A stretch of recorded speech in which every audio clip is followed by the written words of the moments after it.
मोदी जी, आपको news 18 network को ये एक्सक्लूसिव इंटरव्यू देने का बहुत बहुत धन्यवाद। आपने अपने पनिशिंग शेड्यूल से हमारे लिए समय निकाला। इस इंटरव्यू को हम थोड़ा अलग तरीके से करेंगे, कुछ बिग पिक्चर क्वेश्चंस पूछेंगे। शुरुआत में हमारे संग हमारे दो कलीग्स जुड़े हुए हैं, एक महाराष्ट्र के एंकर हैं, दूसरे हमारे कर्नाटका के एडिटर हैं। ये दो स्टेट्स अहम हैं इस चुनाव में, तो हमने सोचा कि थोड़े सवाल वो भी आपसे करेंगे। शुरू करते हैं। पहला सवाल। सबसे पहले तो आपको और आपके सभी दर्शकों को मेरा नमस्कार। और मुझे अच्छा लगा कि आपने अपने साथ कर्नाटका और महाराष्ट्र को भी जोड़ दिया है, तो एक प्रकार से आपने मेरी मदद की है, वरना तीनों को अलग अलग इंटरव्यू देता तो शायद मुझको और ज़्यादा टाइम देना पड़ता। बहुत धन्यवाद, स्वागत है आपका नेटवर्क 18 थैंक यू भैया।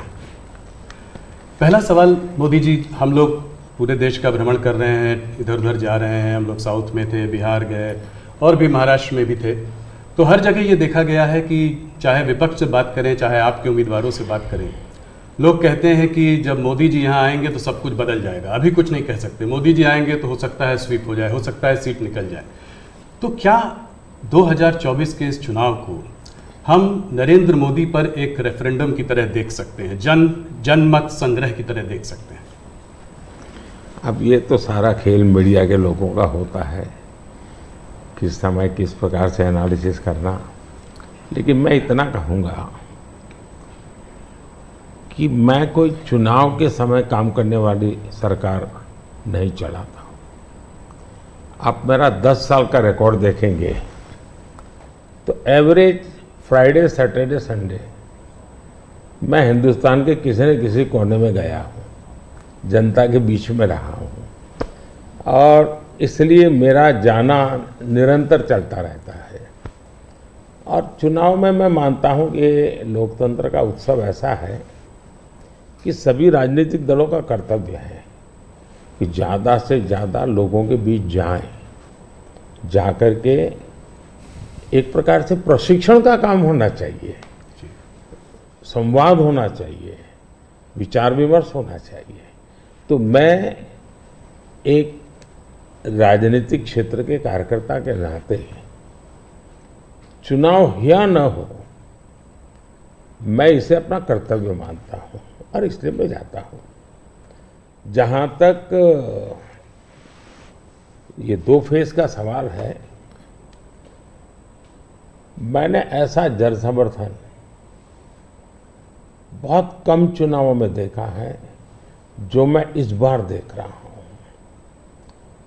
एक प्रकार से चुनाव जनता जनार्दन लड़ रही है, सुशासन के लिए लड़ रही है, अपने सपनों को साकार करने के लिए लड़ रही है।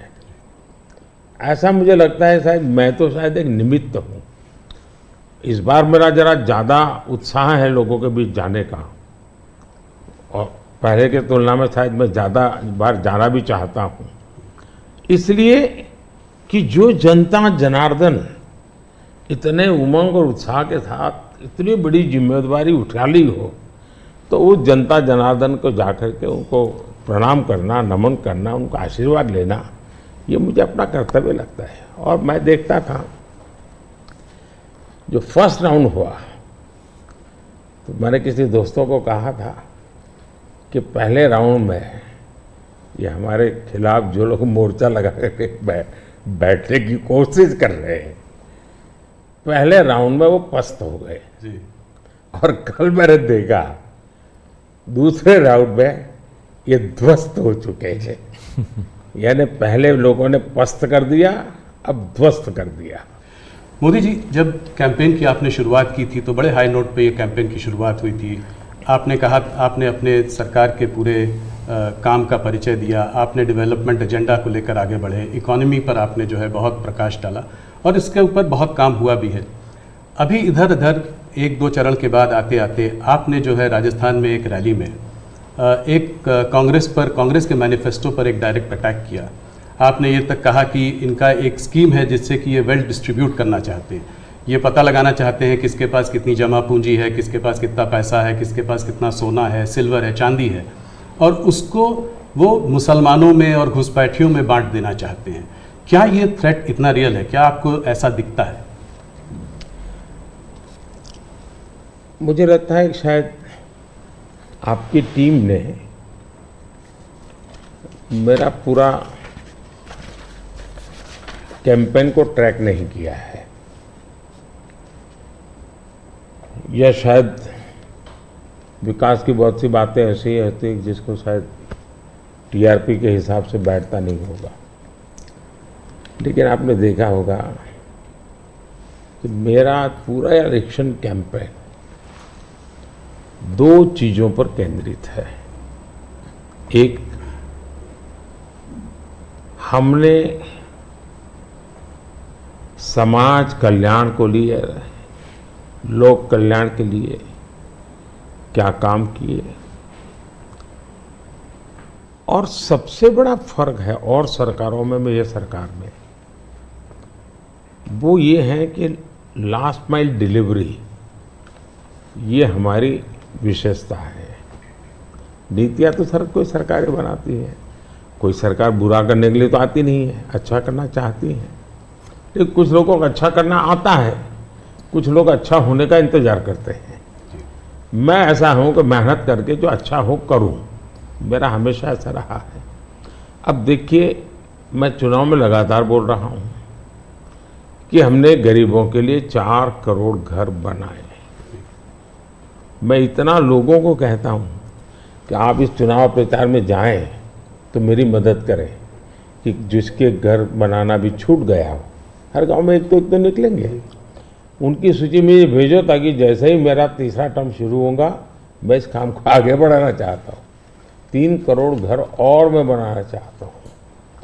अब आयुष्मान भारत योजना दुनिया की सबसे बड़ी health insurance and health assurance की स्कीम है ये। जी।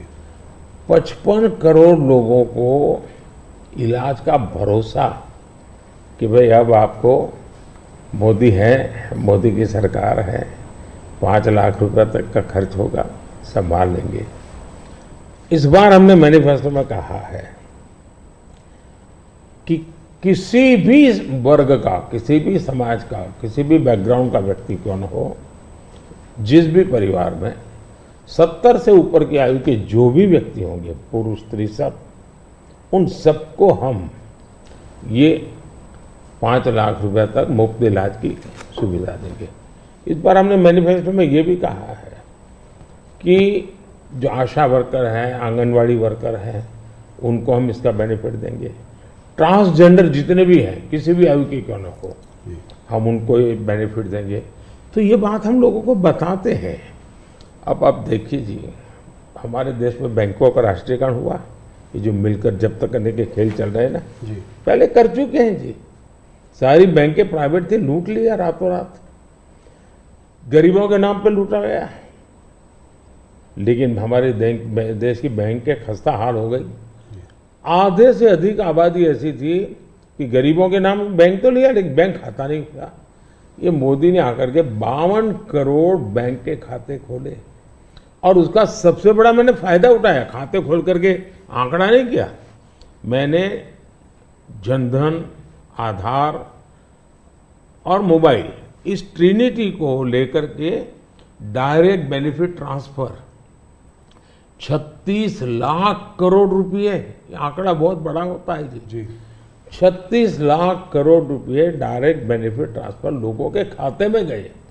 अगर मैंने बैंक खाते न खोले होते तो इनका बड़ा फाइनेंशियल इंक्लूजन इस दुनिया में, पूरी दुनिया में एक साल में जितने अकाउंट खुलते होंगे ना, उससे ज्यादा काम हमारे देश में हुआ है।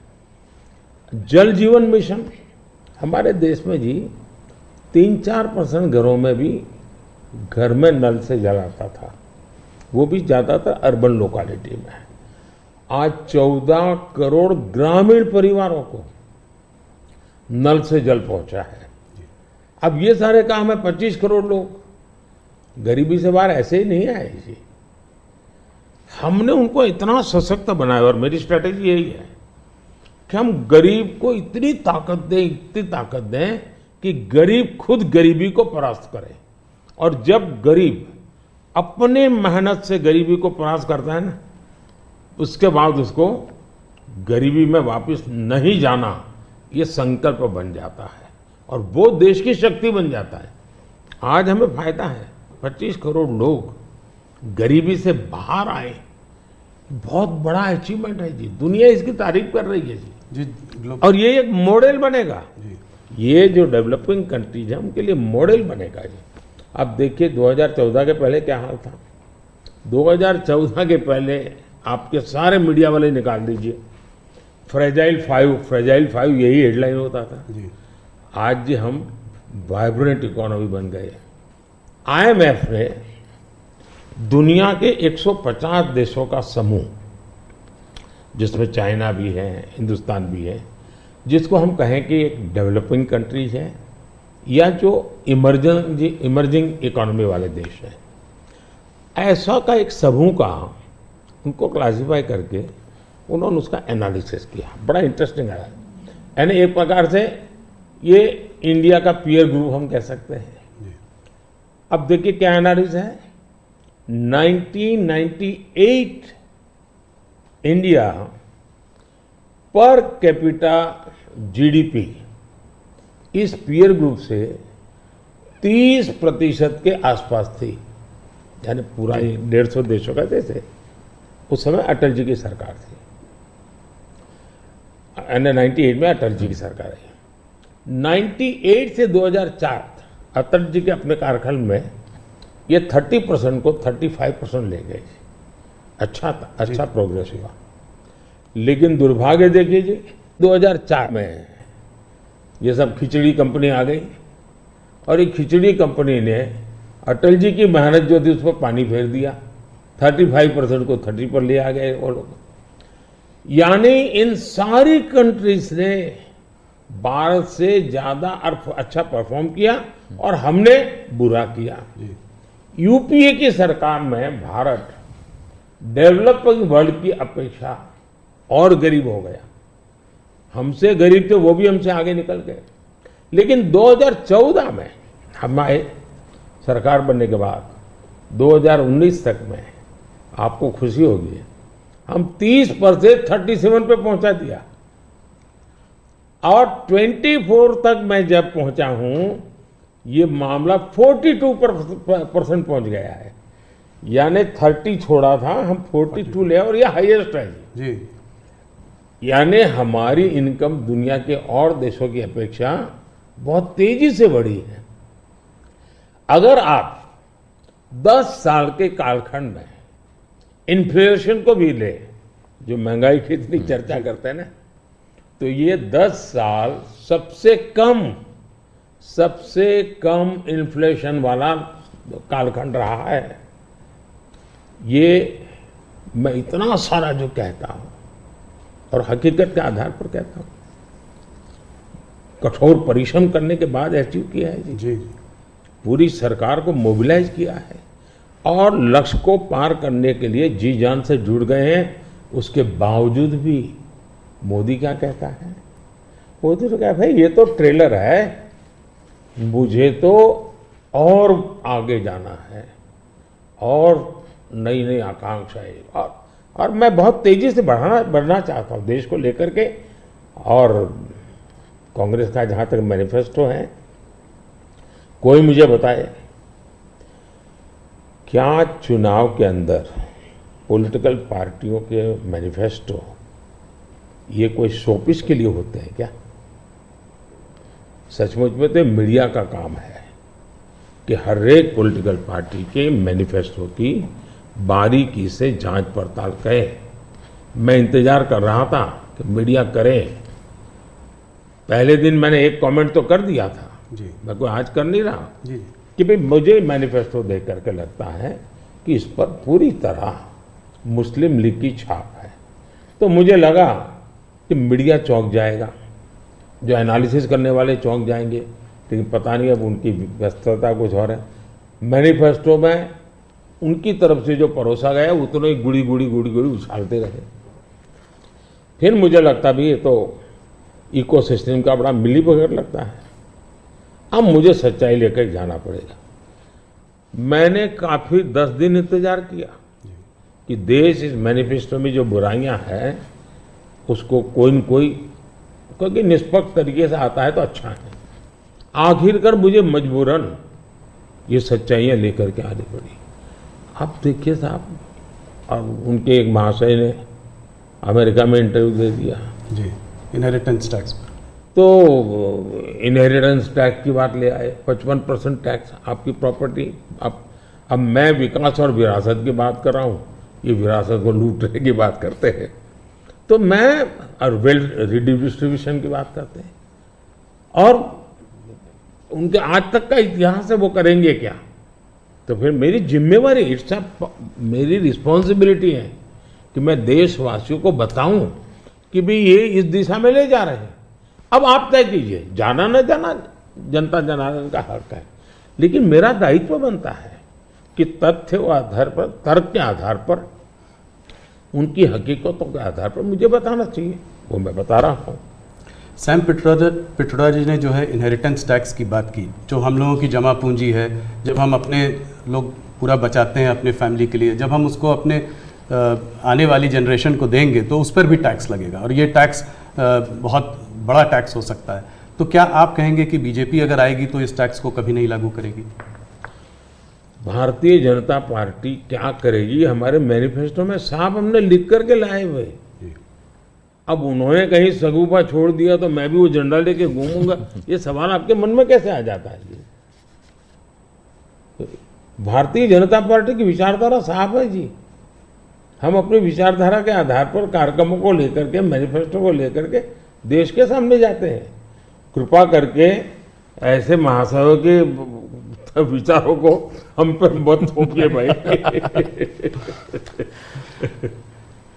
मोदी जी, राहुल गांधी ने एक बात और कही है, वो कहते हैं कि जब वो सरकार अगर उनकी आएगी तो वो एक नेशनल एक्सरे कराएंगे। इसी से जुड़ा सवाल है, इसीलिए मैं पूछना चाह रहा हूँ, एक नेशनल एक्सरे कराएंगे। बात सिर्फ कास्ट सेंसस की नहीं है जो कि वो करते आए हैं, उस पर भी मैं आपका मत जानना चाहूँगा, मगर बात वो कहते हैं इससे आगे है, बात कास्ट की नहीं, बात जस्टिस की है। और वो कहते हैं कि हम जो है एक सोशियो इकोनॉमिक सर्वे लाएंगे, एक इंस्टीट्यूशनल सर्वे लाएंगे, और उसमें देखेंगे कि किसके पास किस जाति और किस उस वर्ग के पास क्या है, कितना धन है, कितनी इंस्टीट्यूशंस में भागीदारी है, और उसके बेसिस पर हम इस पूरे सिस्टम को रीडिस्ट्रीब्यूट करेंगे। इसको आप कैसे देखते हैं? सबसे पहले तो इस देश में जो लोग अपने आप को राजनीति के एक्सपर्ट मानते हैं, जो लोग देश के उतार चढ़ाव को बड़ी बारीकी से अध्ययन करते हैं, सबसे पहले उनका दायित्व है कि वो ऐसे लोगों को पूछे कि जिस परिस्थितियों का वर्णन आप कर रहे हो, अगर ये सही है तो 50, 60, 65 साल तो आपने राज किया भाई, ये मुसीबत के जो जन्मदाता आप हो, और आपने अब तक ये बर्बादी लाई क्यों? पहले उनका जवाब मांगो भाई, नंबर 1। नंबर 2, एक्सरे का मतलब क्या है जी? मतलब हर परिवार में जाना, घर घर छापा मारना, अगर किसी अनाज के डिब्बे में किसी महिला ने अपने गहने छपा के रखे हैं, उसको भी एक्सरे किया जाएगा, उनके गहने ले लिए जाएंगे, जमीनों का हिसाब किताब किया जाएगा, और फिर उसको रिडिस्ट्रीब्यूट करेंगे। ये दुनिया में एक माओवादी विचार ने सब किया हुआ है, दुनिया बर्बाद हो चुकी है जी। ये पूरी तरह अर्बन नक्सल उस सोच का सीधा सीधा प्रगटीकरण है, और इसलिए मैनिफेस्टो आने के 10 दिन तक बाद भी ये जो जमात आए दिन लिखापट्टी करती है ना, वो चुप रही, उनके प्रोटेक्शन में चुप रही है। तब मिलके मेरी जिम्मेवारी बन जाती है कि देश को जगाना कि भाई देखिए आपको लूटने की ये तरकीब हो रही है। और दूसरा पार्ट है, डॉक्टर मनमोहन सिंह जी वगैरह, उन्होंने हर बार कहा है कि भाई जो भी संपत्ति होगी इस पर पहला अधिकार किसका होगा। तो हिसाब किताब बहुत साफ है, वो क्या करना चाहते हैं। आपने ये सवाल भी उठाया है, 2006 का एक वीडियो जो वायरल हो रहा है, जिसमें मनमोहन सिंह जी ने कहा है कि गरीब मुसलमानों का पहला अधिकार रिसोर्सेज पर है, ये उन्होंने साफ कहा है। आपने उसको मैनिफेस्टो में भी ये बात पॉइंट आउट की है कि ओबीसी रिजर्वेशन का जो है पार्ट लेकर वो मुसलमानों को दे देना चाहेंगे, और 2004 से 2014 के बीच में उन्होंने 4-5 बार ऐसा करने की कोशिश की भी है। अरे भाई, ये तो बड़ा इंटरेस्टिंग सवाल आपने पूछा है। जरा मेरा जवाब लंबा हो जाएगा, लेकिन जरूर। देश के लिए मुझे बताना पड़ेगा। बताइए। आप कांग्रेस का इतिहास देख लीजिए। 90 के दशक से ये मांग उठी है देश में। समाज का एक बहुत बड़ा तबका है जिसको लगता था कि हमारे लिए कुछ होना चाहिए, उसके लिए आंदोलन हुए हैं। 90 से पहले कांग्रेस ने पूरी तरह इस बात को खारिज कर दिया, उसका विरोध किया, उसको दबाने की कोशिश की है। यानी 90 के पहले का उनका दशक है। फिर उनको जितनी भी कमीशन बने, जितनी कमेटियां बनाई, उसके भी रिपोर्ट्स ओबीसी के विचार के पक्ष में आने लगे। अब उनके सिफारिशों को भी वो नकारते रहे, रिजेक्ट करते रहे, दबाते रहे। 90 के दशक में उनको लगा कि भी अब इसको जरा उनकी वोट बैंक की राजनीति के अनुसार उसको टर्न दिया जाए। उन्होंने पहला पाप किया क्या, 90s के दशक में कर्नाटका में उन्होंने धर्म के आधार पर, आपको याद होगा, कर्नाटका में उन्होंने धर्म के आधार पर मुसलमानों को ओबीसी घोषित कर दिया। यानी देश के ओबीसी को नकारना, उस विचार को दबाना, उस विचार को रिजेक्ट करना, लेकिन राजनीति खातर मुसलमानों को ओबीसी घोषित कर देना। केंद्र से कांग्रेस गई, 2004 तक ये प्लान ठप रहा, उनका इरादा पक्का नहीं हुआ। 2004 में वो फिर आए, तो आते ही आंध्र में मुस्लिम को ओबीसी कोटा ये देना तय कर लिया। मामला कोर्ट में जाके उलझ गया। अब ओबीसी के 27% जो आरक्षण में मिला हुआ है, भारत के संसद ने दिया है, संविधान के मूलभूत भावना के प्रकाश में दिया है। 27% शहद लगाने की उन्होंने तैयारी कर दी, डाका डालने की कोशिश की। 2006 में नेशनल डेवलपमेंट काउंसिल की मीटिंग हुई थी, एनडीसी की। मनमोहन जी के बयान पर बहुत बड़ा हंगामा हो गया। 2 साल कांग्रेस पूरी चुप रही।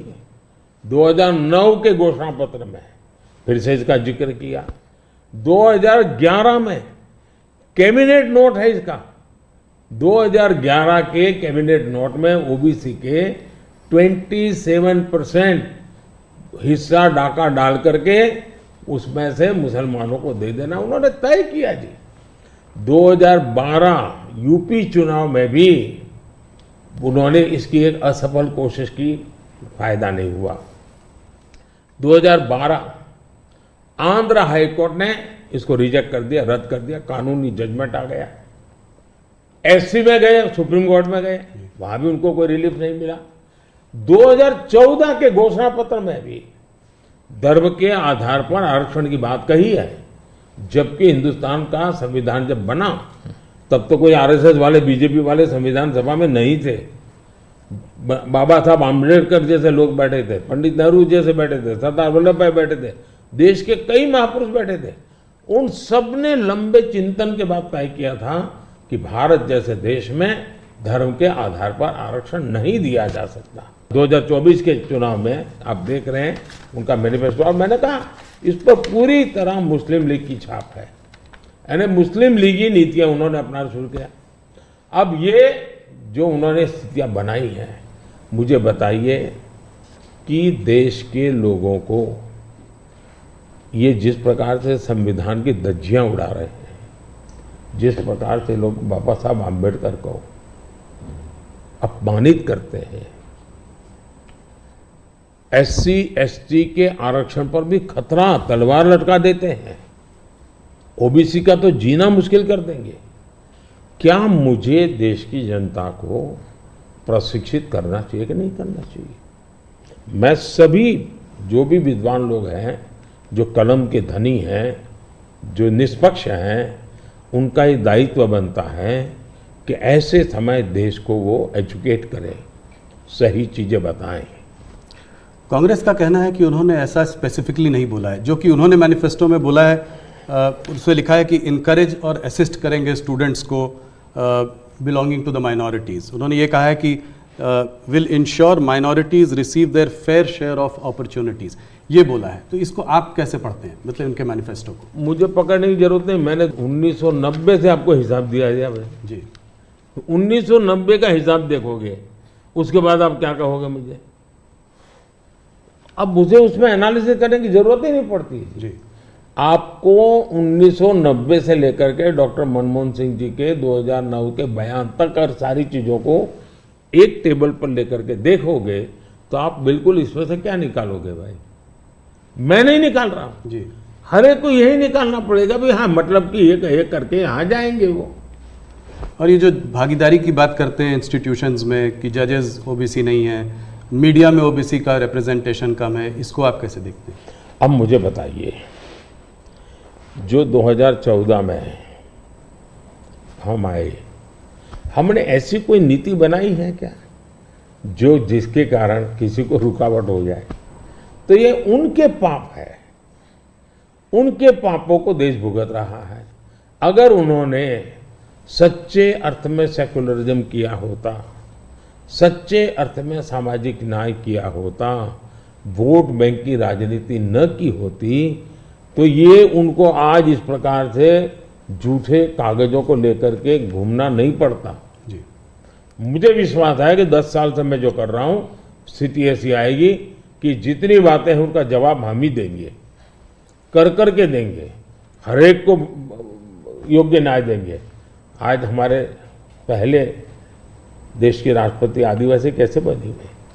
हमारी सोच के कारण बने। हमें 3 बार राष्ट्रपति बनाने का मौका आया, एक बार अटल जी के समय, 2 बार मेरे समय। पहली बार हमने किसको बनाया? माइनॉरिटी को बनाया, जी, बिल्कुल। अब्दुल कलाम जी को बनाया। मुझे मौका मिला पहला तो किसको बनाया? दलित को बनाया। दूसरा मौका मिला तो किसको बनाया? आदिवासी महिला को बनाया। तो ये हमारे आचरण से पता चलता है कि हमारी सोच क्या है। जी, मोदी जी, आपने एक बात और कही है और इसको मैं एक लंबे सवाल से भी जोड़ना चाहता हूँ। आपने कहा है कि अगर इनका गठबंधन जो है सरकार बनाएगा तो ये पीएम बाय रोटेशन होगा। ये डिसाइड नहीं कर पा रहे हैं कि किसको पीएम बनाएंगे, तो एक साल के लिए सब लोग पीएम बनेंगे। सवाल मेरा थोड़ा बड़ा है। सवाल ये है कि क्या आपको लगता है कि जिस स्टेज में इंडिया का जो डेवलपमेंट स्टेज है उसमें कोएलिशन गवर्नमेंट काम करेगी या एक स्टेबल गवर्नमेंट ज़्यादा इफेक्टिव होगी? 2 अलग अलग सवाल है। जी, देखिए, आप कांग्रेस का कैरेक्टर देखिए।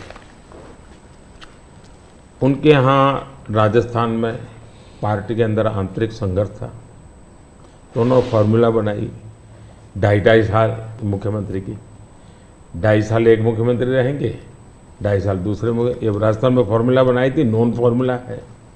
छत्तीसगढ़ में ऐसा उनकी पार्टी के भीतर झगड़ा हुआ तो वहाँ भी उन्होंने फॉर्मूला बनाई कि 2.5 साल एक, 2.5 साल दूसरा, और उन्होंने मामला संभाल करके गाड़ी चलाई। और ये भी सच्चाई है कि 2.5 साल के बाद वो मुकर गए। जी, यानी खुद की पार्टी के साथ धोखा किया, खुद की पार्टी के अंदरूनी धोखा करने की उनकी प्रवृत्ति, वो तो एक। इसका मतलब ऐसी फॉर्मूला कांग्रेस के दिमाग में होना ये प्रूवन है उसमें। और मैंने अभी कहीं मीडिया में पढ़ा, उनकी कोई छोटी सी मीटिंग हुई थी, मीडिया में पढ़ा मैंने, और उसमें ये कहा कि भाई अब आज के स्थिति जब मोदी बार बार पूछ रहा है कि भाई इतना बड़ा देश किसको सुपुर्द करे, आपका नाम तो होना चाहिए ना, इतना बड़ा आप किसी का भी नाम दीजिए, जी, कोई तो नाम देना पड़ेगा ना। अरे क्रिकेट की टीम होती है वो भी कैप्टन बताती है, कबड्डी की टीम होती है वो भी कैप्टन बताती है। भाई आप बता नहीं रहे हो कि इतना बड़ा देश दे किसको। और तब जाकर फिर उन्होंने कोई ऐसे फॉर्मूला बनाई है कि भाई 1 ईयर 1 पीएम फॉर्मूला। अब एक पीएम 1 साल रहेगा तो आएगा, पूरी नई सरकार बनाएगा, कैबिनेट बनाएगा, तो फिर शपथ समारोह चलते रहेंगे 5 साल, और क्या होगा जी। और देश संकट समारोह में उलझता रहेगा, वो शपथ समारोह में उलझते रहेंगे। अब कोई देश ऐसे चल सकता है? इतना बड़ा देश जी, देश ने 30 साल तक अस्थिरता देखी है, मिलीजुली सरकारों का दौर देखा है। आज दुनिया में भारत के प्रति विश्वास बढ़ा है, उसका कारण भारत के 140 करोड़ लोगों ने एक स्थिर, मजबूत, स्पष्ट बहुमत वाली सरकार बनाई। तो कोई भी भरोसा करेगा भाई हाँ जी जी। इस सरकार के पास मैंडेट है, मिली-जुली सरकार पर कोई भरोसा ही नहीं करता है। और इतना बड़ा देश ऐसे थोड़ा चल सकता है। लेकिन आज देश की राजनीति ऐसी है कि कोई एक पार्टी कितने ही बहुमत से क्यों न जीते, उसने रीजनल एस्पिरेशंस को ऑनर करना ही होगा।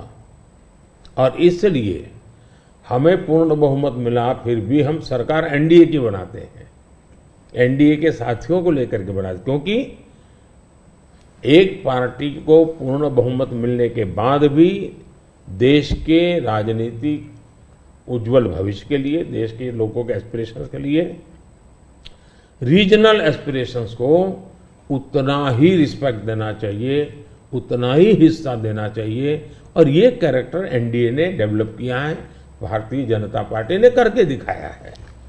आपने रीजनल एस्पिरेशंस की बात की तो उसकी बात हम लोग करेंगे। एक सवाल और जिससे पहले कि उस पर आते हैं, ऑपोजिशन की सारी पार्टीज, राहुल गांधी, कांग्रेस, सब ये कहते हैं कि मोदी जी ये जो है मैच फिक्सिंग कर रहे हैं इस चुनाव पर। उन्होंने कहा है कि ईडी, सीबीआई और ईवीएम के बिना आप चुनाव नहीं जीत सकते। क्या कहेंगे आप? ईवीएम का जवाब तो देश की सुप्रीम कोर्ट ने दे दिया है। और 2014 में इनके पास ईडी थी, इनके पास सीबीआई थी, तो हार क्यों गए भाई? मेरे होम मिनिस्टर तक को जेल में डाल दिया था, तो हार क्यों गए वो? अगर ईडी सीबीआई से चुनाव जीते जाते तो ईडी सीबीआई का काम तो इतने सालों तक कांग्रेस ने किया है, वो जीत जाते हैं जी। और इतना बड़ा देश एक म्यूनसिपैलिटी का चुनाव फिक्स नहीं कर सकते हो भाई, जरा करके देखो। ये संभव होता है क्या फिक्सिंग? क्या क्या दुनिया को मूर्ख बना।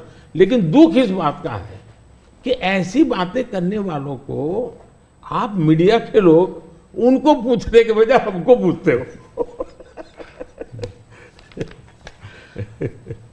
मोदी जी थोड़ा सा लेकिन इसमें एक बात चौकस है जी, मैं मानता हूं पिछले कई दिनों से इंडिया अलायंस के लोग इतने निराश हो चुके, इतने निराश हो चुके हैं कि अभी उनको बहाने ढूंढना बहुत जरूरी बन गया है। क्योंकि पराजय के बाद भी लोगों के सामने जाने के लिए उनको इसलिए मैं समझता हूं शायद वो अभी से ये सारे तर्क ढूंढ रहे हैं कि पराजय के तर्क क्या होंगे। शायद उसी की उनकी इंटरनल एक्सरसाइज है ये। मोदी जी दो स्टेट्स अहम हैं इस चुनाव में, एक है कर्नाटका और एक है महाराष्ट्र। कर्नाटका जहां पे अभी आपकी हार हुई थी विधानसभा के चुनाव में, और महाराष्ट्र इसलिए क्योंकि वहां पर एक अजीब सी खिचड़ी बनी हुई है, दो पार्टियां टूटी हैं। मेरे दो साथी मेरे साथ हैं। सबसे पहले शुरुआत करते हैं कर्नाटका से। तो हरिप्रसाद जी जो हमारे वहाँ के एडिटर हैं वो आपसे कुछ सवाल पूछना चाहते हैं। हरिप्रसाद जी स्वागत है आपका। ಕರ್ನಾಟಕದಲ್ಲಿ ನೇಹಾ ಹಿರೇಮಠ್ ಮರ್ಡರ್ ಕೇಸ್ ಬಹಳ ಚರ್ಚೆ ಆಗ್ತಾ ಇದೆ. Neha killed inside the campus by Fayaz. Even JP Nadda ji rushed to her house. आप क्या सोच रहे हैं, ये अभी ये फोकस शिफ्ट हो रहा है क्या? कर्नाटक का चुनाव का फोकस ऐसे इश्यूज को शिफ्ट हो रहा है? देखिए, नड्डा जी का कार्यक्रम वहाँ चल रहा था और इतनी बड़ी घटना घटी थी। और ऐसी चीज़ों में हमें वो किस दल के थे, वो कांग्रेस के थे, उसकी बेटी की हत्या हो गई तो हमारा क्या, ये हमारे संस्कार नहीं है, न ही हमारी सोच है। और एक मानवीय संवेदना का विषय है।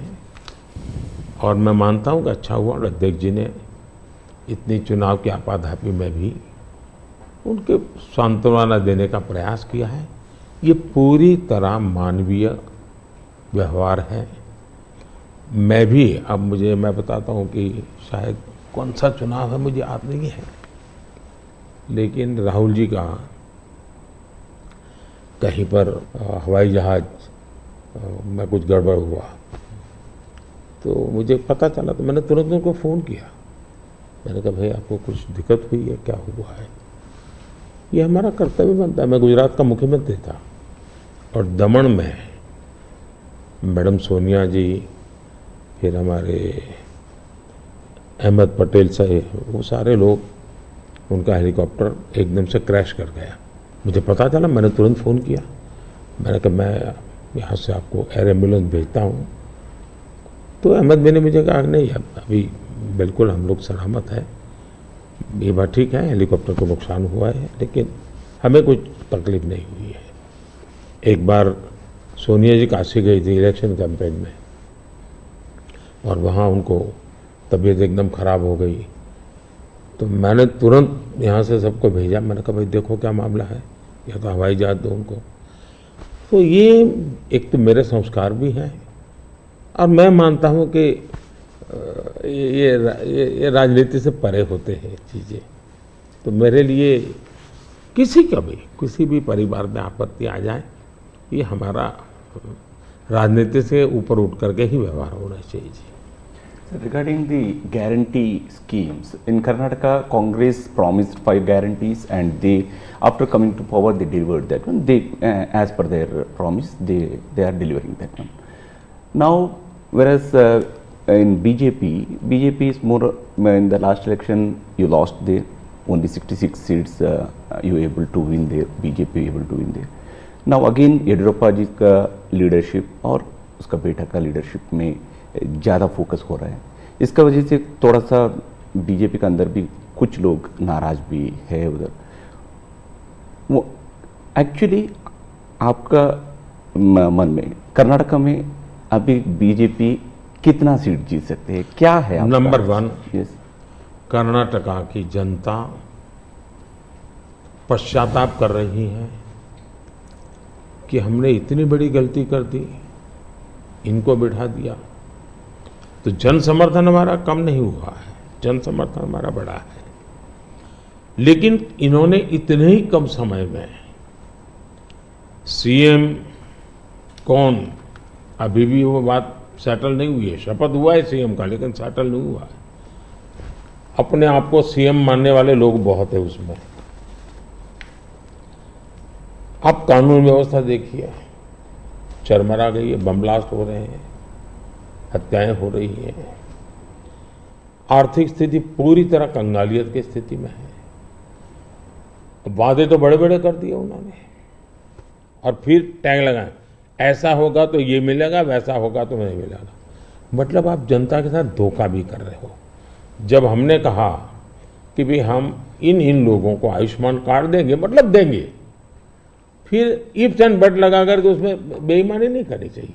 अभी जब हमने कहा कि हम 70 साल से ऊपर के किसी भी वर्ग के व्यक्ति होंगे, इनको आयुष्मान कार्ड देंगे, मतलब देंगे। आप में ये हिम्मत होनी चाहिए।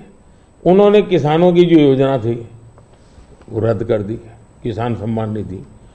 कोई कारण नहीं है इस प्रकार से करने का। अब बता, आप कोई सोच सकता है जब बेंगलुरु दुनिया में हमारा बहुत बड़ा देश की इज्जत बढ़ाने में बेंगलुरु का बहुत बड़ा रोल है। दुनिया में जब जाते हैं ना तो बेंगलुरु कहते ही ऐसा लगता है वो जैसा परिचित है। टैंक हब के रूप में जाना जाता था, आपने देखते ही देखते उसको टैंकर हब बना दिया और टैंकर में भी माफियाशाही चल रही है। पानी के लिए लोग तरस रहे हैं। अगर ये जो हालत उन्होंने कर दी है, अब युवाओं की स्कॉलरशिप आपने संख्या भी कर दी, अमाउंट भी कम कर दी, यानी एक के बाद एक आपने ऐसे नेगेटिव काम किए हैं। जिन मुद्दों को लेकर के वोट मांगा, उन मुद्दों को आप वोट दे नहीं पा रहे हैं। अच्छा, डेप्यूटी सीएम वो अपने भाई के लिए वोट मांग रहे हैं और वो खुद सीएम बन सके इसलिए सब खेल खेल रहे हैं। वो सीएम से हटे इसके लिए भी खेल खेले जा रहे हैं। जहां तक भारतीय जनता पार्टी का सवाल है, हम टीम स्पिरिट से काम करने वाले लोग हैं। भले मेरी टीम ने मोदी को आगे किया, लेकिन मेरी पूरी टीम काम कर रही है जी। उसी प्रकार से येडियुरप्पा जी हमारे वरिष्ठ नेता हैं, लेकिन काम पूरी टीम कर रही है और टीम मेहनत करती है, लोगों को विश्वास भी है और हम आगे बढ़ रहे हैं। The second phase election of Karnataka, in nation it's the third phase, but for us in Karnataka it's the second phase election for 14 seats. There's northern part of Karnataka, majorly drought hit places are there. Now regarding this drought, बारे में already Congress is claiming that we went to Supreme Court. Now central government is forced to give a rightful compensation. What's your opinion? देखिए, on that? सिद्धारा में है कि जब पुरानी सरकार थी और वहाँ ड्राउट था उस समय, मैंने खुद के ने उनकी पूरी टीम को यहाँ बुलाया था। एज ए प्राइम मिनिस्टर मैंने उनकी टर्म में इनको बुलाया था। बैठ करके मैंने कहा भाई पहले हम जल संचय की योजना हमें बनानी चाहिए। अब जहाँ तक स्टेट डिजास्टर रिलीफ फंड का सवाल है, हमारी सरकार ने पहले ही जो केंद्र का हिस्सा होता है वो उनके यहाँ बैंक के खाते में जमा करके दे दिया हुआ है जी। हमारी इंटर मिनिस्ट्रियल टीम उसने भी प्रभावित क्षेत्रों में जो नियम है, पद्धति वो जो हमने नहीं बनाई, कई दशकों से है, उसके अनुसार वो टीम वहाँ गई है, जा करके उसने सर्वे किया है। और हर बार ऐसा होता है, जैसे मेरे यहाँ गुजरात में भूकंप हुआ तो मैंने एक मेमोरेंडम भेजा, भारत सरकार ने एक टीम भेजी, उन्होंने सर्वे किया, उन्होंने हिसाब किताब लगाया। अब ये सारी प्रोसेस चली, आचार संहिता आ गई, तो हमने इलेक्शन कमीशन को कहा कि भाई हमारे सामने ये विषय है, हम इसको जैसा ही आप परमिशन देंगे हम देना चाहते हैं। एनडीआरएफ के तहत अब राशि रिलीज भी कर चुके हैं उस नियम के अंतर्गत। मोदी जी, थोड़ा सा हमारे संग हमारे एंकर जुड़े हुए हैं विलास बड़े, आपसे कुछ महाराष्ट्र के बारे में बातचीत करना चाहते हैं। नमस्कार भैया। मोदी जी, तुम्हाला महाराष्ट्राचा नमस्कार, महाराष्ट्राकडून नमस्कार। महाराष्ट्र में बीजेपी को उन 23 सीटों को बचाना है जो आपने 2019 में जीती थी, लेकिन इस बार महाराष्ट्र में एक पूरी खिचड़ी बनी हुई है। शिवसेना और एनसीपी टूटी है, उनके दो पार्टनर आपके साथ है, जो दो गुट है आपके साथ है। क्या उद्धव ठाकरे जी और शरद पवार जी के साथ या उनके पक्ष में आप कोई एक सिंपैथी की लहर देख रहे? देखिए, पहली बात तो मैं महाराष्ट्र के सभी लोगों को मेरा नमस्कार, और मेरे लिए अच्छी बात है कि मैं अलग से महाराष्ट्र के विषय को लेकर के आपसे बात कर रहा हूँ। अब देखिए, ये बात सही है कि वहाँ लंबे अरसे से मिलीजुली सरकार चलती है। विलासराव देशमुख थे, तब से लेकर के आप देखिए, इवन शरद पवार भी जब मुख्यमंत्री बने थे वो भी पूर्ण बहुमत के साथ अकेले नहीं बन पाए थे। दूसरा, महाराष्ट्र का दुर्भाग्य रहा है कि लंबे अरसे से 5 साल तक कोई एक मुख्यमंत्री रहा नहीं है। एक भी व्यक्ति 5 साल में, देवेंद्र फडणवीस पहले व्यक्ति थे लंबे अरसे के बाद जो एक पूरा कार्यकाल मुख्यमंत्री रहे, और पूरी सरकार बेदाग रही, पूरी सरकार लोगों का भला करने वाली सरकार रही।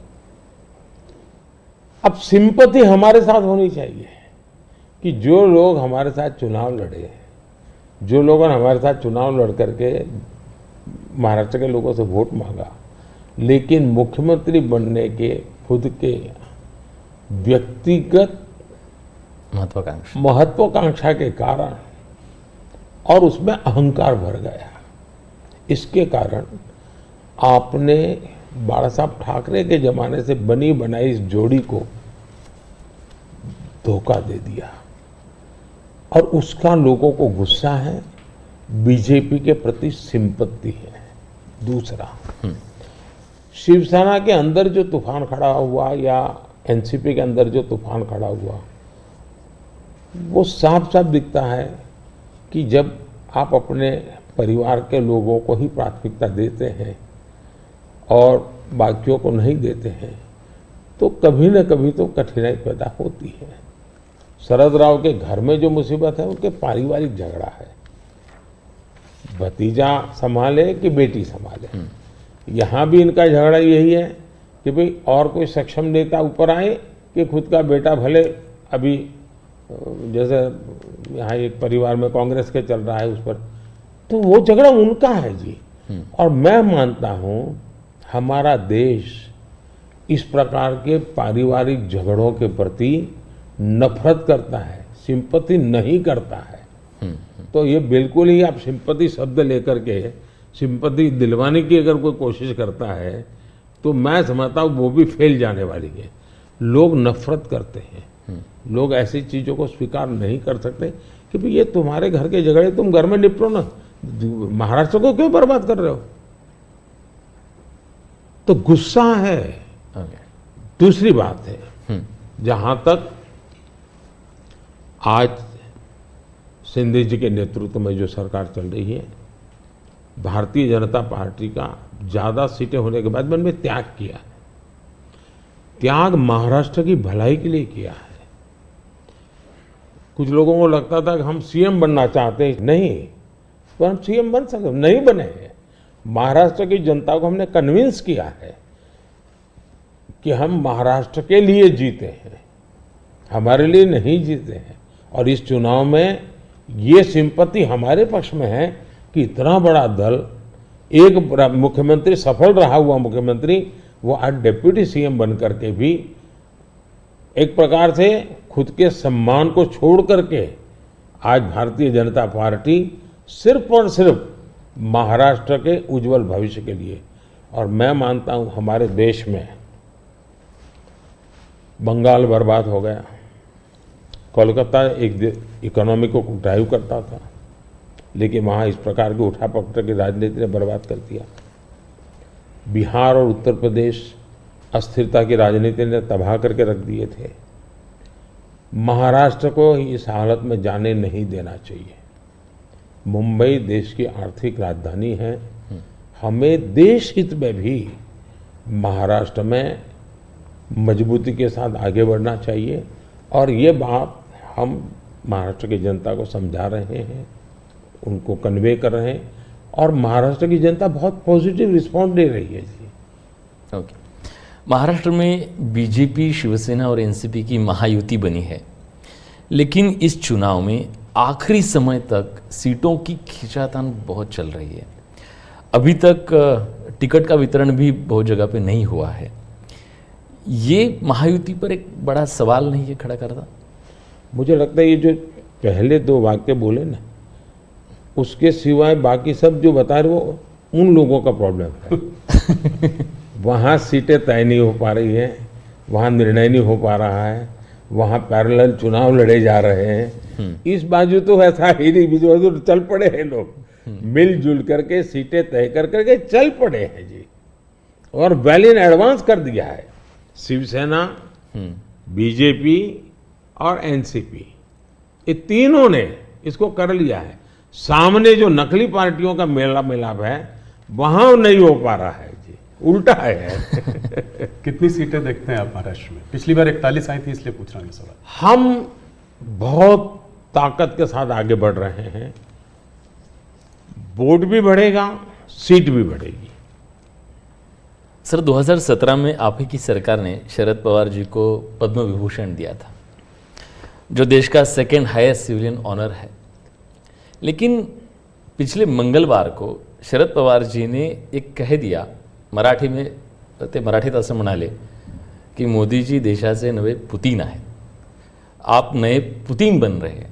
आप इस कमेंट को कैसे देखते हैं? मैं उनका आदर करता हूं, आज भी करता हूं। हाँ। और मैं मानता हूं सार्वजनिक जीवन में लंबे अरसे तक जिन जिन लोगों ने काम किया है वो हमारे साथ रहे न रहे, हमारे विरोध में रहे, वो अलग बात है। इसका मतलब ये हुआ कि जिसके अंदर वो पुतिन को देखते हैं उसकी सरकार से अवार्ड लेकर के वो गर्व कर रहे हैं। ये तो बहुत बड़ा कॉन्ट्राडिक्शन है भाई। लेकिन वो गर्व कर रहे हैं। जहां तक मेरी पार्टी की सोच और व्यक्तिगत रूप से मेरी सोच। अब देखिए, हमने भारत रत्न दिया तो किसको दिया? प्रणब मुखर्जी, नरसिम्हा राव, चौधरी चरण सिंह जी, कर्पूरी ठाकुर, और इस देश में किसी ने क्वेश्चन नहीं किया कि मोदी जी अब इनको क्यों भारत रत्न दे रहे हैं। सबको लगता हाँ यार ये ड्यू था, डिजर्व था। किस दल के थे? हमारे खिलाफ ढेर सारी बातें उन्होंने बताई हुई ऐसे लोग हैं, लेकिन निर्णय उसके आधार पर नहीं होता है। आप पद्म पुरस्कार देखिए, मुलायम सिंह जी, असम के तरुण गोगोई जी, पीए सांगमा जी, जमीर जी, SM कृष्णा जी, आप देखिए जी, सारे लोग हैं दूसरी पार्टियों के हैं, हमने उनको पद्म दिया। हम पद्म देते हैं उनको अपने अपने क्षेत्र में जो उनका योगदान है, देश के लिए जो भी उन्होंने किया है, ये देश का दायित्व है। अवार्ड देश का है, दल का नहीं है जी। ये मोदी की पर्सनल प्रॉपर्टी नहीं है, ये भारतीय जनता पार्टी का उस पर कॉपीराइट नहीं है जी। तो मैंने पूरा पद्म पुरस्कार, तो मैं मानता हूँ कभी अगर आप स्टोरी चलाएं, मीडिया के लोग इंटरेस्ट करें, भारत में पद्म पुरस्कार को कैसे परिवर्तित किया गया, कैसे पद्म पुरस्कार एक प्रकार के सच्चे अर्थ में सम्मान बना दिया, इतना बड़ा काम उन्होंने किया है। अगर तारीफ होनी चाहिए तो इस बात की होनी चाहिए कि भाई आप बहुत बड़े सोच वाले लोग हैं कि आप ऐसे ऐसे निर्णय करते हैं। ये क्वेश्चन नहीं होना चाहिए कि आपने उनको क्यों दिया। नहीं, देने के बाद भी उन्होंने ऐसा है स्टेटमेंट, ये शर्ती थोड़ा होता है कि मैं पद्म देता हूं मेरे लिए चुप रहना। ये कोई एग्रीमेंट थोड़ा होता है, ये गिव एंड टेक फॉर्मूला नहीं है जी। मोदी जी, थोड़ी सी बात उत्तर प्रदेश की करते हैं। सबसे बड़ा प्रदेश है, 80 सीटें वहाँ से आ रही हैं। क्या इस बार आप लोग 2014 का रिकॉर्ड तोड़ पाएंगे? 71 सीट लाए थे बीजेपी, 73 एनडीए। इस बार अगर देखें तो अखिलेश और राहुल साथ में चुनाव लड़ रहे हैं और दमखम के साथ जो है पूरे परिवार को उन्होंने वहाँ से उतारा है। खुद कन्नौज से लड़ रहे हैं अखिलेश जी, डिम्पल मैनपुरी से लड़ रही हैं, फिरोजाबाद, आजमगढ़, तमाम जगह से उनके परिवार के लोग लड़ रहे हैं। हो सकता है कि कहते हैं कि गांधी लोग भी शायद वापस अमेठी और रायबरेली से लड़े। तो इस उसमें आप इस चुनाव को कैसे देखते हैं? राहुल जी, आप जितने गर्व से सब उतरे हैं 4 बार बोल रहे हैं, नहीं गर्व से ये मजबूरी है कि क्या है? परिवार के लोगों को उतारना पड़ रहा है, ये मजबूरी है। ये उनका मूल कैरेक्टर है कि इसके सिवा उनके पास कोई है ही नहीं। फैमिली मेंबर्स के लिए लड़ना, फैमिली मेंबर के लोगों के लड़वाना, यही खेल है। अच्छा, ये पहले इकट्ठे नहीं आए क्या भाई? पहले भी इकट्ठे आ चुके हैं, बार बार इकट्ठे आ चुके हैं। लेकिन उत्तर प्रदेश की जनता को अपना भविष्य क्या है उसकी समझ पूरी है, और इसलिए मैंने पार्लियामेंट में कहा था कि आज उत्तर प्रदेश की और देश का हाल ऐसा है कि बड़े बड़े नेता लोकसभा के मैदान से भाग रहे हैं, राज्यसभा का रास्ता खोज रहे हैं, और हुआ वैसा ही है। बड़े लोग ने चुनाव लड़ने के लिए तैयार नहीं है जी। लेकिन हम एक जिम्मेवारी के साथ काम चल रहे हैं, सबको साथ लेकर के चल रहे हैं, और मुझे पक्का विश्वास है कि अब शायद कुछ बचेगा नहीं, उनका कुछ नहीं बचेगा। 2014 से बेहतर परफॉर्मेंस होगी, उनका कुछ बचेगा ही नहीं जी। एक सवाल और, आप इसका पार्ट जवाब दे चुके हैं इसलिए मैं उसको संक्षेप में पूछूंगा। ऑपोजिशन कांग्रेस सब आपके पीछे कहता है कि सरकार जो है ईडी, सीबीआई, इंटेलिजेंस एजेंसी इसका इस्तेमाल कर रही है। आपने कहा है कि ईडी इंडिपेंडेंट है। सिर्फ एक सवाल यह है कि ऐसा देखा गया है कि 25 नेता का एक एनालिसिस एक न्यूज़पेपर ने की थी कि 25 नेता जब अपोजिशन पार्टी से बीजेपी की तरफ आ गए तो उसमें से 23 लोगों के ऊपर से जो है इस तरह के केसेस को या तो ठंडे बस्ते में डाल दिया गया या ड्रॉप कर दिया गया। इस बारे में पहली बात है, एक भी केस ड्रॉप नहीं किया गया है। जो अदालत कहेगी वही होगा, हम कोई निर्णय नहीं लेंगे, स्वतंत्र है। दूसरी बात है, पॉलिटिकल लीडरशिप के केस कितने हैं भाई? ओनली 3%। 97% अच्छे अच्छे ब्यूरोक्रेट जेल में है। आखिर के संस्था का जन्म क्यों हुआ है भाई? अगर इन संस्थाओं का जन्म इसी काम के लिए हो तो काम नहीं करेगी क्या? और अदालत इतनी बड़ी है जी, किसी को जमानत नहीं दे रही है अदालत, तो अदालत देखती होगी ना भाई। और भ्रष्टाचार के मामले में हम कम से कम उसको लाइट न ले जी। सचमुच में देश में चर्चा होनी चाहिए कि पहला एक जमाना ऐसा था आपको आरोप लगता था ना तो भी हिल जाते थे। आज गुनाह सिद्ध हो चुका, सजा हो चुकी, फिर भी आप हाथ ऊंचा कर कर करके फोटो निकलवा रहे हो। आप भ्रष्टाचार का महिमा मंडन कर रहे हो। इस देश में ये आलोचना का विषय होना चाहिए। भ्रष्टाचार को न्यू नॉर्मल के रूप में ट्रीट नहीं करना चाहिए, वरना इस देश का बहुत नुकसान होगा जी। ये सवाल बीजेपी और अदर्स का वाला नहीं है, देश के लिए ठीक नहीं है कि आप इसको न्यू नॉर्मल बना दे। और मैं देख रहा हूँ धीरे धीरे धीरे ऐसा वातावरण बनाया जा रहा है, हाँ ठीक है यार वो तो चलता रहता है। यही तो देश, गरीब आदमी मर रहा है जी। हमने कैसे भी करके इससे देश को मुक्त करना चाहिए, रिजॉल्व होना चाहिए कंट्री का, वो नहीं हो रहा है जी। और मैं तो मानता हूं कि भाई देखिए मैं जो कोशिश कर रहा हूं, एक सिस्टम को पॉलिसी ड्रिवन बनाओ, टेक्नोलॉजी को भरपूर लाओ। आज हमने पहले एक प्रधानमंत्री कहते थे 1 रुपया जाता है 15 पैसे पहुंचता है जी। आज मैं कहता हूं 1 रुपया जाता है पूरे 100 पैसे पहुंचते हैं, डायरेक्ट बेनिफिट ट्रांसफर। क्यों? सिस्टम को सुधारो भाई। हमने जेम पोर्टल बनाया, करप्शन को कम करने की दिशा में हमारा बहुत बड़ा कदम है जी। दूसरा, समाज को भी जगाओ, समाज को भी आदत डालो कि भाई भ्रष्टाचार बुरा है, किसी भी स्तर पर भ्रष्टाचार से मुक्त रहना चाहिए। और देश में वो वातावरण बन रहा है, पॉलिटिकल लोगों को डर नहीं है। और मैं मानता हूं उसमें कुछ मात्रा में ये जो सिर्फ हमारा विरोध है इसलिए उनका समर्थन कर देना, ये शोभा नहीं देता है भाई। आपने पिछले कार्यकाल में काफ़ी बड़े काम किए, आर्टिकल 370 को रद्द किया, सीएए को लेके आए, मगर ऑपोजिशन लीडर्स इस कैंपेन में सब कह रहे हैं कि अगर वो सरकार बनाएंगे तो इन सब को जो है सीएए को रिपील कर देंगे। ममता बनर्जी खास करके कह रही हैं सीएए को इम्प्लीमेंट नहीं होने देंगी।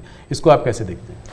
पहली बात है कि जिसको भारत का संविधान समझ है, जिसको भारत के फेडरल स्ट्रक्चर का पता है, किसके पास कौन काम है वो सब पता है, वो कभी ऐसी बात बोलेंगे नहीं, क्योंकि ये उनके अधिकार क्षेत्र का विषय ही नहीं है जी।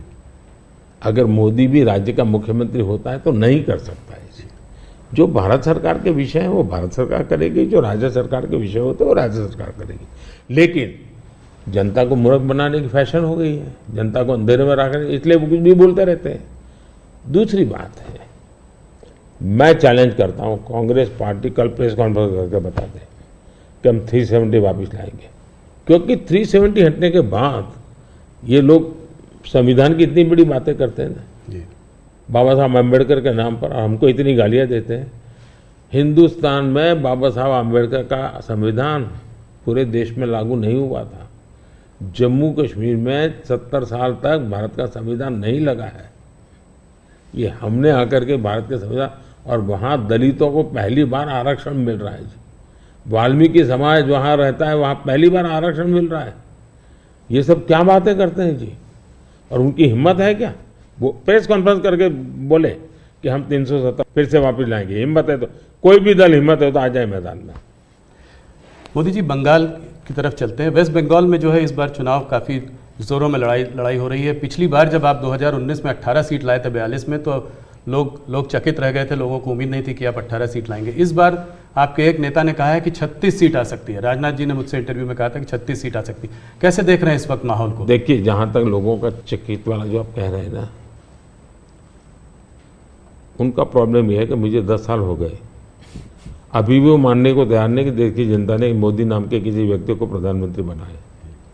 तो ऐसी एक जमात है जो देश के मैंडेट को स्वीकार करने को तैयार नहीं है जी। अब हकीकत है भाई कि देश की जनता हमको समर्थन दे रही है। आपने हिसाब लगाया था नहीं होगा नहीं होगा, वो तो आपकी गलती थी जी। लोग, हमारे तो लोगों के साथ संपर्क है। और मैं मालदा में था, मैंने जी, मैं हैरान था कितना बड़ा जबरदस्त वहां माहौल था जी। अब जनता जनार्दन का विश्वास बन रहा है कि देश में एक स्थिर मजबूत सरकार है। बंगाल में भी उसका परिणाम अच्छे मिले, और टीएमसी के शासन में महिलाओं पर जो अत्याचार हो रहे हैं, संदेश खाली की जो घटना है, पूरे देश को हिला दिया है जी। और उसका गुस्सा निकलना ही निकलना है मतदान में। आखिर जनता के पास तो मताधिकार है, उसी से अपना गुस्सा निकालेंगे। तो गुस्सा निकलना है, बहुत स्वाभाविक है। आपने देखा होगा नोटों के ढेर, क्या कभी आपके टीवी वालों ने इतने सारे नोटों के ढेर कभी पकड़े गए देखा था? पिछले कुछ सालों में आप लगातार 50 करोड़ के ढेर, 300 करोड़ के ढेर, 250 करोड़ के ढेर, 200 करोड़ के ढेर, देश चौंक गया है जी। आप कितना इसको दबाने की कोशिश करो, लेकिन देश के दिल दिमाग में स्थिर हो चुका है कि ये लूटने वाले लोग हैं। तो इस बार जीत और बड़ी होगी। बिल्कुल क्लीन स्वीप कर रहे हैं। उड़ीसा को कैसे देखते हैं? उड़ीसा में आपने जो है बीजेडी का साथ छोड़ा। भारतीय जनता पार्टी वहां अलग रही है। बीजेडी ने मुद्दों के आधार पर समर्थन केंद्र में हमारा समर्थन किया था, मुद्दों के आधार पर। जी। और ऐसे बहुत से दल हैं जो मुद्दों के आधार पर हमें समर्थन देते रहे हैं। तो बीजेडी का हमारा नाता हो रहा, राज्य के अंदर हम बिल्कुल, उड़ीसा की पूरी अस्मिता खत्म हो रही भाई। उड़ीसा की अस्मिता संकट में है। उड़िया लैंग्वेज वो खतरे में आ रही है। और मैं नहीं मानता कि उड़िया के लोग अब ये लंबे अरसे तक इसको सहन कर सके। इतने संसाधन है जी। आज उड़ीसा देश का रिचेस्ट स्टेट बन सकता था जी, रिचेस्ट स्टेट, लेकिन क्या हालत बना के रखी है। तो अब उड़ीसा के सामान्य मानवी के अंदर एस्पिरेशंस है जी। और मुझे लगता है कि हमें सेवा का मौका मिलना चाहिए। हम उड़ीसा को कहां से कहां पहुंचा कर देंगे। उड़ीसा से बात बिहार की भी करते हैं। बिहार में आपने फिर नीतीश जी के संग वापस जो है आपका गठबंधन उनके साथ है, उस गठबंधन के साथ लड़ रहे हैं। कैसे देखते हैं? पिछली बार 39 सीटें थी आपकी 40 में, क्या इसको रिपीट कर पाएंगे?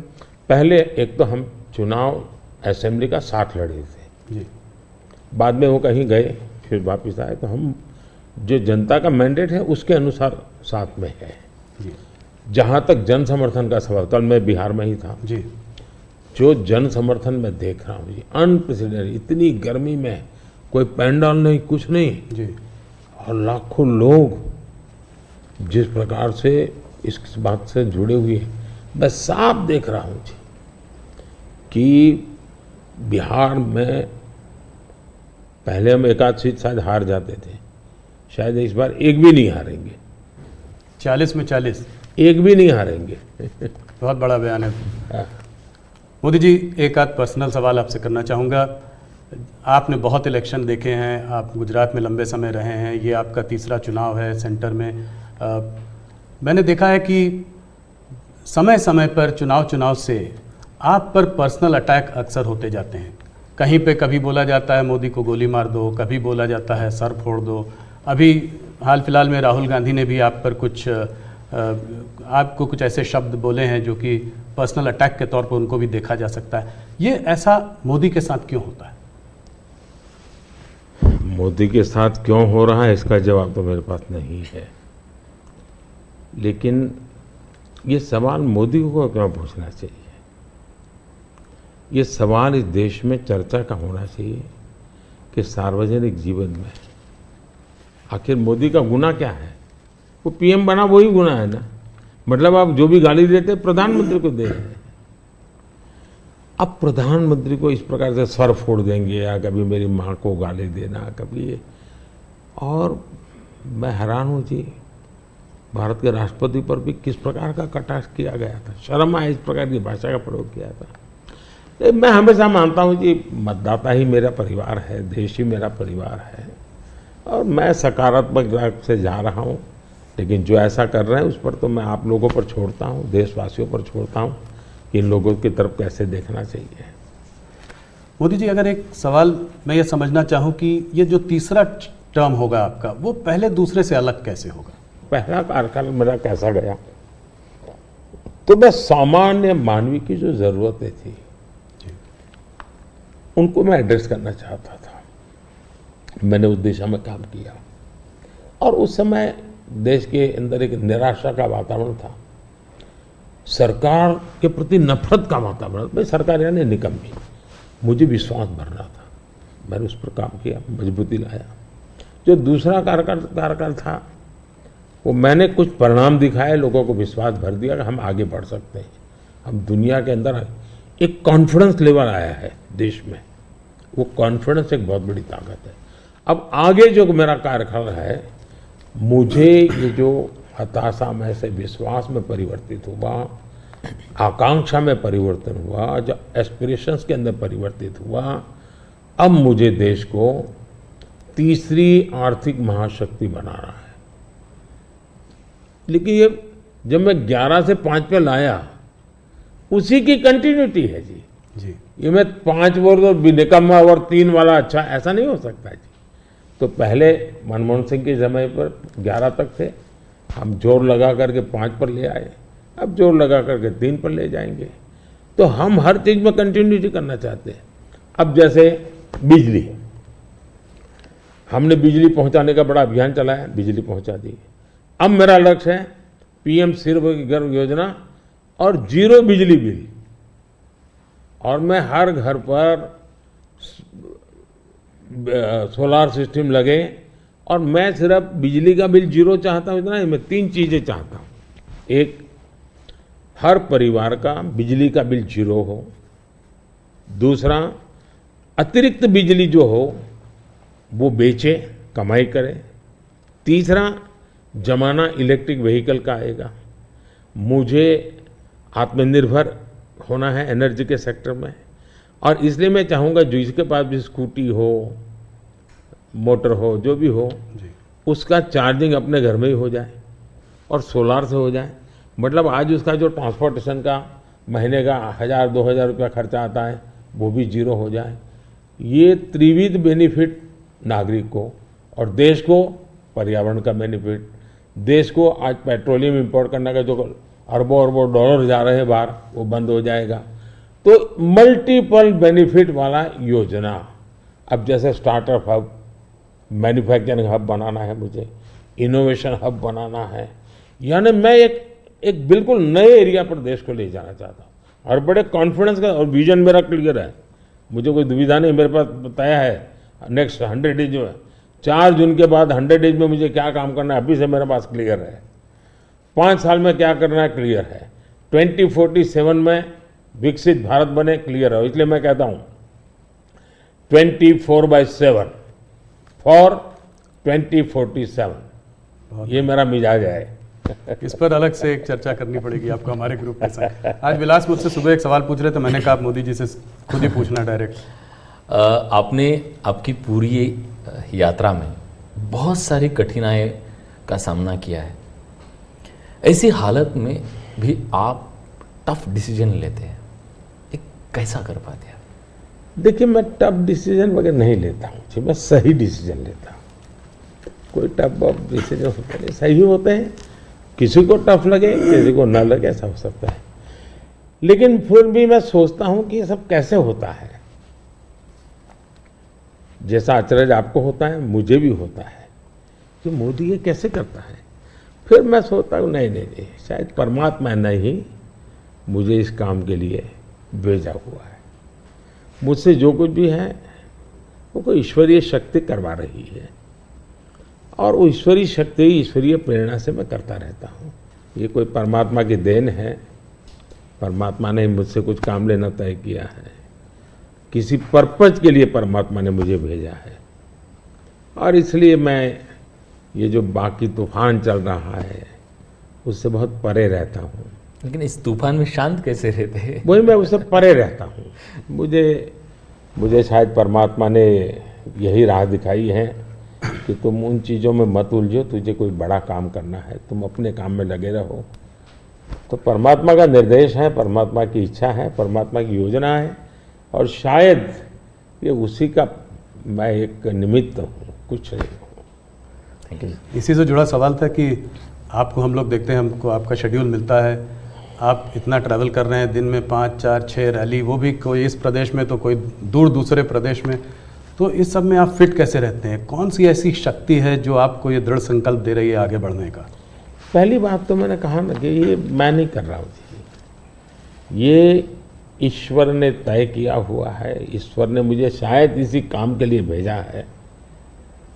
क्योंकि मैं जिस परिवार में पैदा हुआ हूँ जी, मेरी माँ ने कुछ पढ़ी लिखी नहीं थी, उसे स्कूल नहीं देखा था, मेरा कोई पॉलिटिकल बैकग्राउंड नहीं है, और इतना बड़ा देश, इतना काम ईश्वर नहीं करेगा तो कौन करेगा।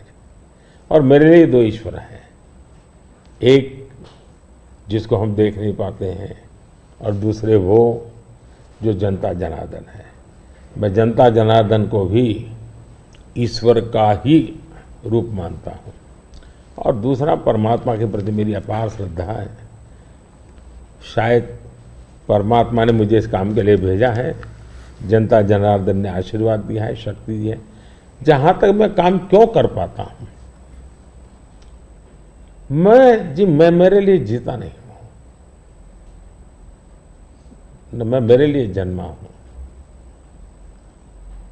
तो मेरे मन में हमेशा रहता है कि मुझे जितना समय मिला है उसका पल पल मैं देश के काम आऊं। जहां तक मैं दौड़ता मैं मानता है लोकतंत्र एक बहुत बड़ा उत्सव है, फेस्टिवल है जी। ये जनता जनार्दन के दर्शन करने का अवसर है जी। हमें मौका लेना चाहिए, जितना जनता जनार्दन के दर्शन कर सकते करना चाहिए। लोकतंत्र का एक उत्सव है जिसमें संवाद होना चाहिए जितना ज़्यादा। तो मैं इसको एक, वैसे हम घर में कोई बड़ी पूजा करते हैं ना, कैसे इन्वॉल्व होते हैं, मेरे लिए पूजा का समय है। मेरे 140 करोड़ देवता, उनकी मैं पूजा कर रहा हूँ, उस भाव से मैं चलता हूँ, लगा रहता हूँ उनमें, वो खप जाता हूँ और थकता नहीं हूँ, भगवान को देख के आता हूँ। मोदी जी बहुत बहुत धन्यवाद आपका, आपने अपने समय, इतना समय निकाला। आपके नारे की तरह इस बार हमारा भी एक नारा है, अगली बार सिर्फ न्यूज़ 18 पर आर पार। बहुत बहुत धन्यवाद, आपने हम लोगों को समय दिया। चलिए, बहुत बहुत धन्यवाद। धन्यवाद। सगळ्यांना माझे नमस्कार।